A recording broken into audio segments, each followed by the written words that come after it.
Are you planning on traveling to an all-inclusive this winter? Because if you are, listen up. Studies show that 30 to 50% of travelers to all-inclusive resorts, specifically in the Caribbean and Mexico, contract a parasitic infection.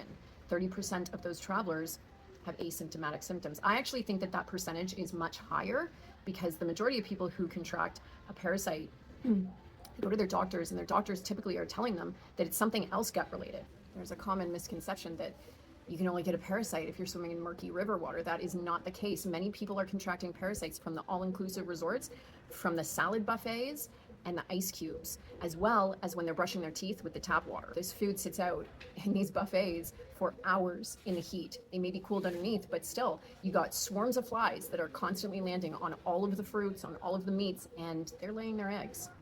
Another study shows that it was undercooked meat that contributed to the toxoplasma that was found in over 12 million Americans in 2025.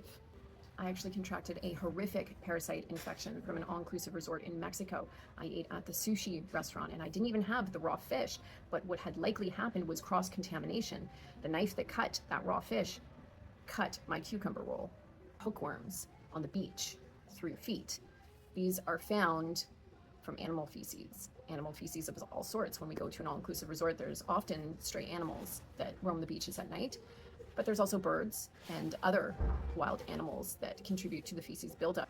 Hookworms also are not just found on the beach. You can contract them in pools, on grass, wherever you're walking in bare feet, you can collect hookworms from. So it's not just all-inclusive vacations. You got to be mindful of that. The hookworms will appear as a rash, and many people will actually think it's just heat rash, so they don't even go and get it checked out. Now think about all the people who travel throughout the year. Think about all of them coming back to Canada. You don't even have to travel in order to contract a parasite infection. You just have to touch a doorknob.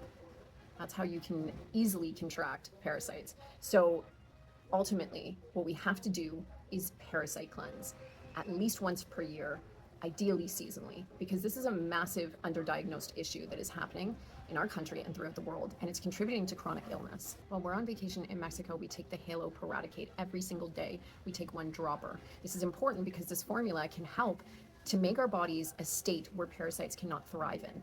Now, we also will take the binder daily because when we are killing off parasites, we must have a binder to collect and sweep out the toxins that those parasites release.